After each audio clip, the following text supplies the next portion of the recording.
ఎంతో మంది గొప్ప గొప్ప యోధులు రాజులు ఉన్న మన చరిత్రలో ఒక్క ఛత్రపతి మహారాజ్ గురించి అందరూ ఎందుకు మాట్లాడుకుంటున్నారు?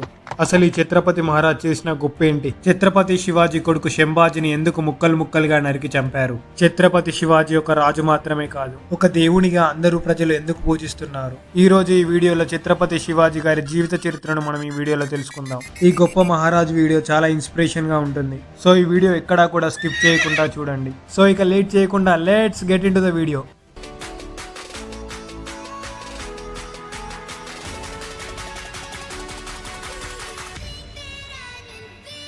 శివాజీ మహారాజ్ మహారాష్ట్రలోని పూణే జిల్లా జున్నార్ పట్టణం దగ్గరలోని శివనేరి కోటలో 1630 19 ఫిబ్రవరి రోజున జన్మించాడు. శివాజీ తల్లి జిజియాబాయికి మొదట పుట్టిన పిల్లలు వరుసగా చనిపోవడంతో ఈసారి జిజియాబాయి పూజించే పార్వతీదేవి పేరుని శివాజీకి పెట్టింది. పార్వతీదేవిని శివయ్య అనే పేరుతో పూజిస్తారు. శివాజీకి మొదట గురువు తన తండ్రి. శివాజీకి హిందూ మతం యొక్క గొప్పతనం బోధించేది. అలాగే తాను పుట్టిన నేలలో అందరితో ఎలా ప్రేమగా ఉండాలో కూడా నేర్పేది. శివాజీ తండ్రి షాహాజీ ఒక గొప్ప మహావీరుడు, మరాఠీ సామ్రాజ్యాన్ని స్థాపించిన గొప్ప వీరుడు. శివాజీ తన తండ్రి దగ్గర నుండి అన్ని రకాల యుద్ధ విద్యలు నేర్చుకున్నాడు. ఒక రాజు దగ్గర ఏమేమి లక్షణాలు ఉండాలో అన్ని మెలకులు శివాజీ నేర్చుకున్నాడు. అయితే ఇక్కడ ఒక చిన్న విషయం మనం తెలుసుకోవాలి. శివాజీ తండ్రి షాహాజీ ఆదిల్ షాతో చేసే యుద్ధంలో ఓడిపోతాడు. ఆదిల్ షా రాజు షాహాజీని బెంగళూరుకి పంపిస్తాడు. షాహాజీ, నేను బెంగళూరు వెళ్తా గానీ నా సొంత ప్రాంతమైన పూణేను నేను ఎవరి చేతిలో పెట్టను అని చెప్తాడు. ఇక పూణే బాధ్యతలన్నీ తన భార్యకు అప్పగిస్తాడు.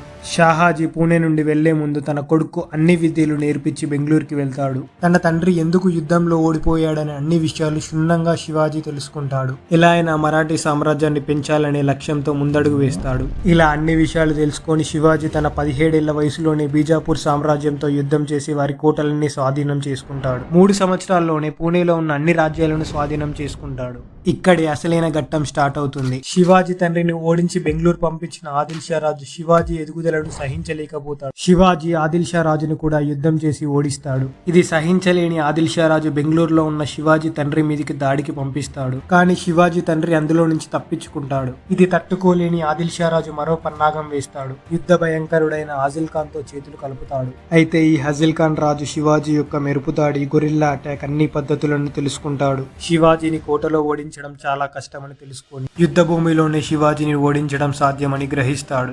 శివాజీకి ఎంతో ఇష్టమైన భవానీదేవి ఆలయాలన్నీ కూల్చేస్తాడు. ఇవన్నీ గ్రహించిన శివాజీ, నేను ఇప్పుడు యుద్ధానికి సిద్ధంగా లేనని హాజిల్ ఖాన్ ను చర్చలకు రమ్మని కబురు పెడతాడు. దీంతో కోట దగ్గర ఇద్దరూ సమావేశం అవుతారు. హాజిల్ ఖాన్ యొక్క వక్రబుద్ధి తెలిసిన శివాజీ తన దుస్తుల లోపల ఒక ఉక్కు కవచం మరియు పులిగోళ్లను దాచుకొని సమావేశానికి వెళ్తాడు. ఇక చర్చలు జరుగుతుండగా హాజిల్ ఖాన్ ఒక్కసారిగా దొంగ దెబ్బతిద్దామని శివాజీని కత్తితో పొడుస్తాడు. కానీ శివాజీ ఉప్పు కవచం ధరించడం వల్ల ఆ కత్తిపోటు నుంచి శివాజీ తప్పించుకుంటాడు. ఇక వెంటనే శివాజీ తన దగ్గర ఉన్న పులిగోర్లతో హాజిల్ ఖాన్ పొట్టను లక్ష్మీ నరసింహస్వామిలా చీర్చి చెండాడుతాడు. ఛత్రపతి శివాజీ పేరు మహారాష్ట్ర మొత్తం మారుమోగుతుంది. జై ఛత్రపతి శివరాజ్ మహారాజ్ కి జై. ఇప్పుడు ఛత్రపతి శివాజీ గురించి అన్నోన్ అయిన ఇంట్రెస్టింగ్ ఫ్యాక్ట్స్ మనం ఇప్పుడు తెలుసుకుందాం. ఫ్యాక్ట్ నెంబర్ 1, శివాజీ మహారాజ్ అసలు పేరు శివాజీ భోస్లే. ఛత్రపతి శివాజీ అనే పేరు శివుని నుంచి రాలేదు, తమ కులదైవమైన శివాని నుంచి వచ్చింది. Fact number 2, Chhatrapati Shivaji guerrilla పద్ధతిని ఎక్కువగా వాడేవాడు. గొరిల్లా వ్యూహం అంటే శత్రువుల కంటే మన సైన్యం తక్కువగా ఉన్నప్పుడు వాళ్ళు ప్రయాణించే కొండ ప్రాంతాల్లో వాళ్ళ మీద సర్ప్రైజింగ్ అటాక్ చేసి పారిపోవడం, దీన్నే గొరిల్లా వ్యూహం అని అంటారు. ఫ్యాక్ట్ నెంబర్ 3, శివాజీ గుర్రాల పేర్లు మోటి, విశ్వాస్, గజ్రా, రణబి, తురంగి, కృష్ణ ఇలా 7 గుర్రాలు శివాజీకి ఉండేవి. ఇందులో కృష్ణ అనే గుర్రం శివాజీకి ఇష్టమంట. ఈ కృష్ణ అనే గుర్రాన్ని తన పట్టాభిషేకానికి కూడా వాడాడు. ఫ్యాక్ట్ నెంబర్ 4, శివాజీ దగ్గర 3 కత్తులు ఉండేవి. ఒక దాని పేరు భవానీ, రెండో దాని పేరు జగదాంబ, మూడో దాని పేరు తుల్నా. దీంట్లో భవానీ అనే ఖడ్గంతోనే ఎక్కువ యుద్ధాలు గెలిచాడు అంట. ప్రిన్స్ ఆఫ్ వేల్ లండన్ నుంచి వచ్చినప్పుడు జగదాంబ అనే ఖడ్గాన్ని గిఫ్ట్ గా ఇచ్చాడు అంట. అదే ఖడ్గం ఇప్పుడు లండన్ లోని బకింగ్ ప్యాలెస్ మ్యూజియం లో ఉంది అంట. ఛత్రపతి శివాజీ మరణం చరిత్ర ప్రకారం ఏప్రిల్ 3, 1680లో మరణించాడు అంట. కొంతమంది ఆంథ్రాక్స్ అనే జబ్బు వల్ల చనిపోయాడని చెప్తారు.